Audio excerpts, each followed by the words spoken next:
Actually, yung lechon manok nila, pag lechon tinikman manok mo, style. lechon manok nga, no? So, iba kasi mga breast part na dry, hindi ko talaga kayang kainin eh. Oo, dry na, tapos matigas pa. Ayun. Tapos nga pala, meron nga pala silang Jempo dito din. 280 pesos yung whole. Oo, busog ka na nun. Tapos may biryani rice pa, no?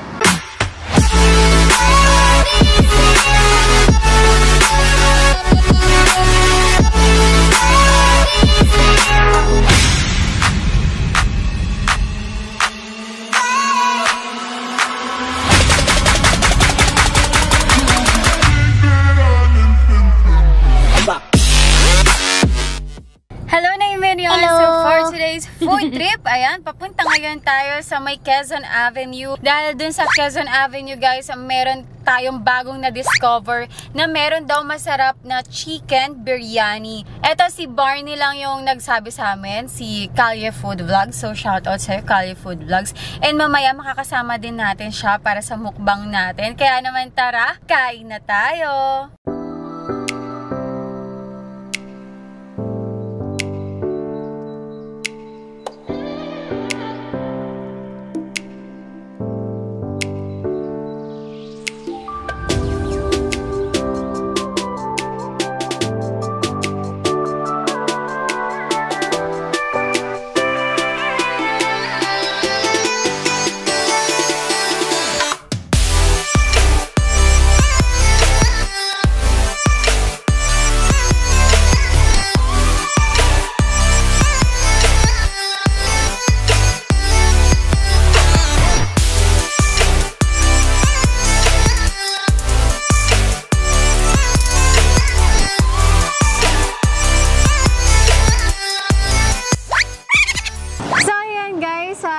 Naka-order na kami ng chicken biryani. Actually, ayan. Nakain na nga eh. Yes, nakain na sa amin. Pero kay Barney, ayan, tignan nyo, buo pa. Ngayon pa lang siya kakain kasi, ayan. So, ganyan, ang laki.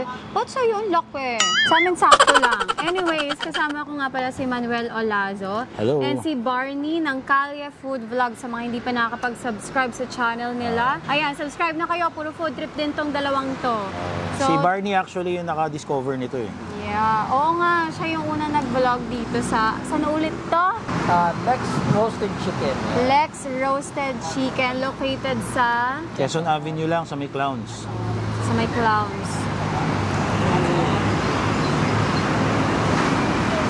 Meron silang ano dito, by the way, ang tawag dito, sauce. Meron silang vinegar and meron silang garlic sauce. Pero ako mas gusto ko sa suka nila eh.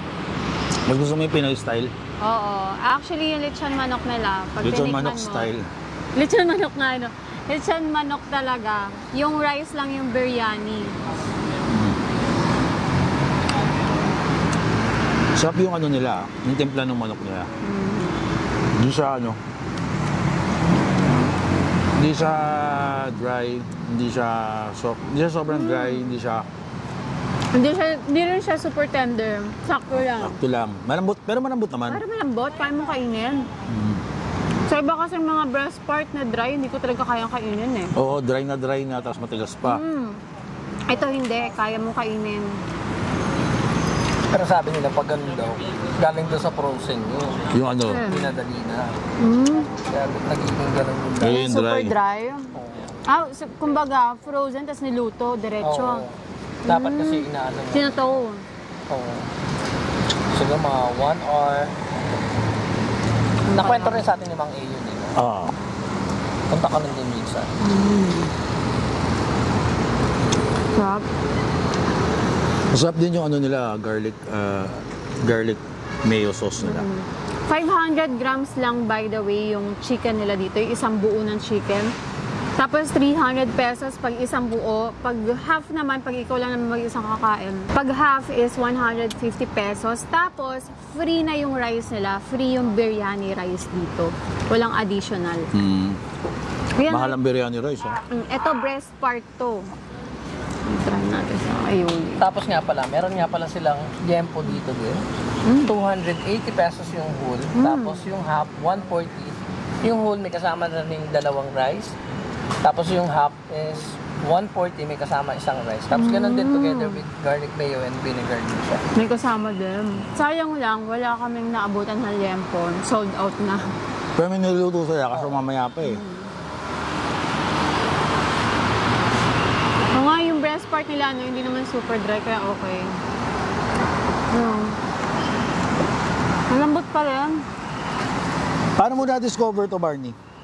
Kasi ang ingay nila dun sa social media din. Parang ano, Saan? Sa Facebook? sa Facebook. Tapos pinunta mo lang. Pinuntahan ko. Oh. Tapos yun nga, niyaya kami ni Barney dito. Ano? Kapter. Actually, isang buo kaya mong kainin eh. Kaya mo ubos. Malit lang naman kasi siya. Pero sa halagang 300 pesos sa buong manok, pwede na. Oo, busog ka na nun. Tapos may biryani rice pa, no? Yun ang medyo mahal, yung biryani rice. Kasi yung rice pa lang nila ata, para nasa 200 na ata per kilo. Tapos lalagyan mo pa ng mga spices pa. Eh, yung normal na bigas nga ngayon, magkano na? Mahal na, di ba? 55. Yung basmati rice, di ba, mahal na. Nasa 200 daw something. Sabi ni madam. So, sulit na. Masarap din yung timpla ng biryani rice nila. Actually, Lasang-lasa may mga flavors ng ano. pero hindi siya nag-overpower doon sa chicken. Oo. Bagay pa rin. Oo, kasi siyempre kung sobrang overpowerful. Or yung rice, no, parang nawawala na yung chicken. Oo. Mas gusto ko talaga sa suka. Ikaw? Yung garlic. Parang gusto ko yung garlic. Ang garlic. Ikaw, Barney. Mas masarap sana to kung may tomato chutney, pero... Ayoko yung spicy, no? Pero bagay din siya sa vinegar, saka dun sa mayo. Alin naman sa dalawa eh. Kung, syempre, depende din sa gusto ng... Kung gusto mo manamis-namis ng konti, doon ka sa garlic. Gusto mo maasim-asim ng konti, doon ka sa vinegar. Yung parang tipong parang atsara, no? Pang Pinoy style na kasi to, eh. Pero, may twist na biryani. Mediterranean, no? Tama ba?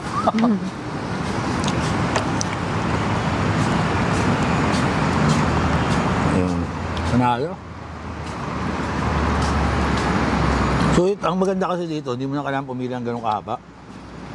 Di ba? Balita ako dun sa dati-dating pinuntahan. Nanguhuli na yung mga MMDA doon kasi yung mga double parking yung mga tao eh.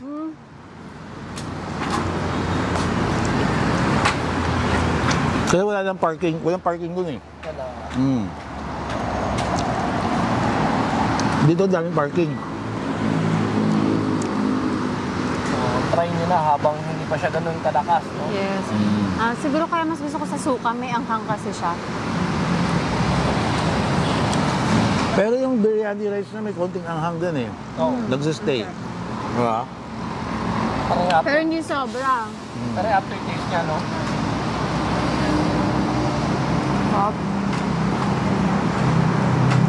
Mukbang naman tayong tatlo dito. Mukbang.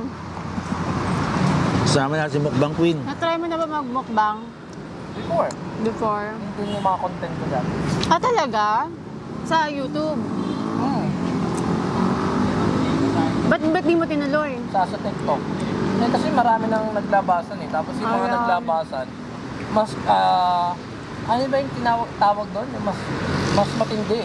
Mas intense. Mas intense kasi mga putok-batok. Tulad nila Tulad Eric tsaka ni Kuya Jigs. Si Jigs. Grabe si Jigs eh. Actually, yung una ko rin, nagmumukbang ako eh.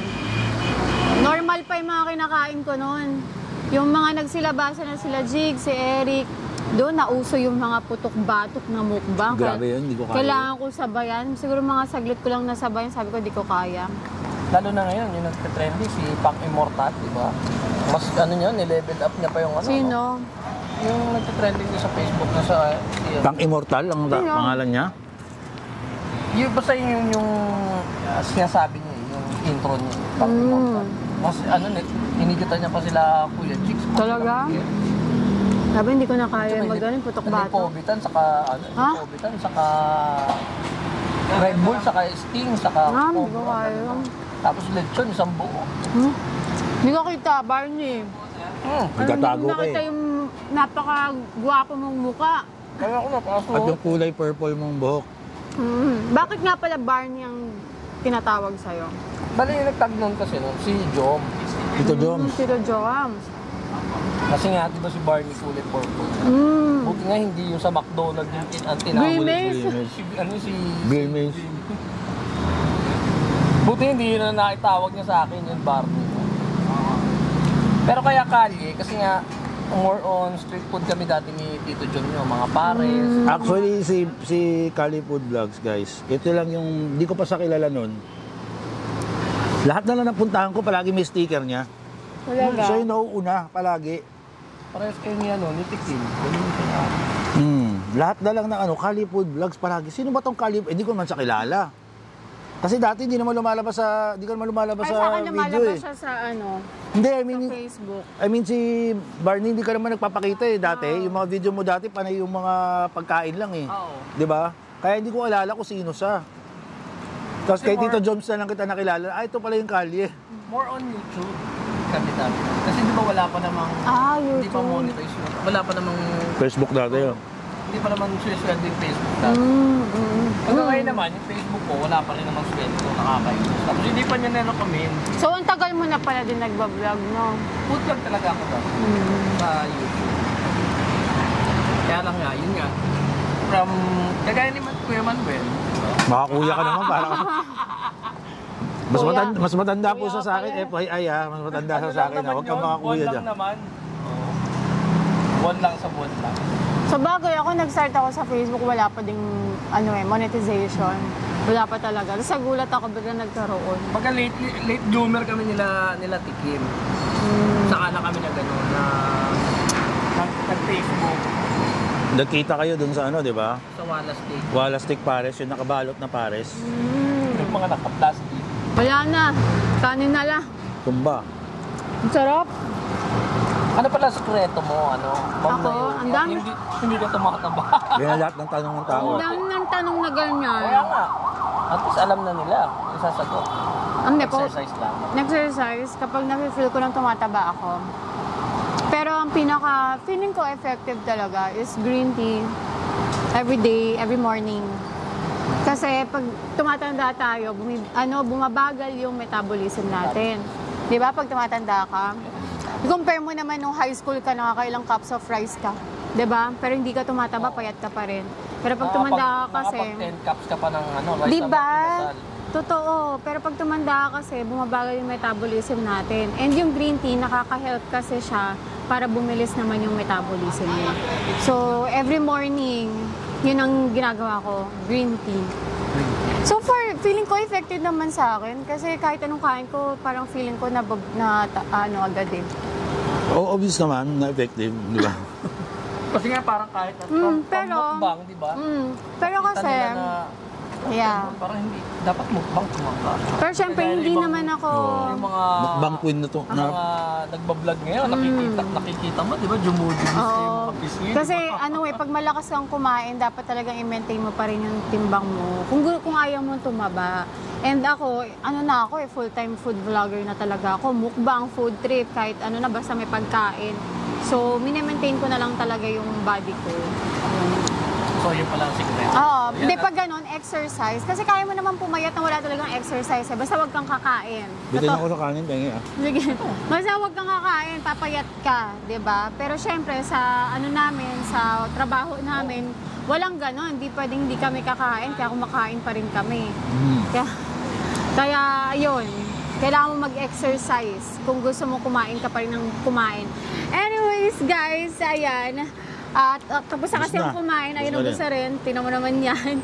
So, yun lang Simot guys, sa sarap. mga hindi pa nakaka-subscribe again sa mga channel nila, Manuel Olazo and Kalye Food Vlog, si Barney. Ayan. So, there you go guys. Thanks guys again for watching. At kung hindi ka pa nakakapag-subscribe, please subscribe to my channel at para updated kayo sa mga videos na i-upload ko, tap the bell icon. So, I'll see you guys again. Bye!